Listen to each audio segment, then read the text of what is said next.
Our program uses a two-step transesterification process in order to make as much biodiesel as possible. We run the first reaction with 80% of our alcohol catalyst mixture and the second with the remaining 20%. We begin by drying the oil and then preheating it in the mixing tank. We then pump our 381 kilograms of oil into the reactor, which is also being heated and mixed. We add 80% of the methanol, about 72.4 kilograms, to an auxiliary tank, as well as 80% of the catalyst, about 7.68 kilograms. These are mixed together, then pumped into the reactor with the oil. Once the three ingredients are inside, the reaction begins. The reactor maintains a temperature of about 60 degrees Celsius while the circulation pump stays on. The reaction will take about an hour. After the hour, we pump the contents of the reactor into another holding tank.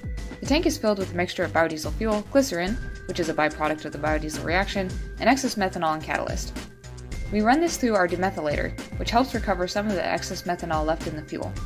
We then run this through a centrifuge, which separates the biodiesel and glycerin. The glycerin goes to a holding tank where it can be disposed of later, and the biodiesel goes into a different holding tank. Now we're ready for the second 20% reaction. The biodiesel is pumped back into the reactor, and the remaining 20% methanol and catalyst, which works out to 10.1 kilograms of methanol and 1.92 kilograms of catalyst, are mixed together in the tank before being pumped into the reactor. Once again, the reaction is run for an hour, and then put through the demethylator and centrifuge.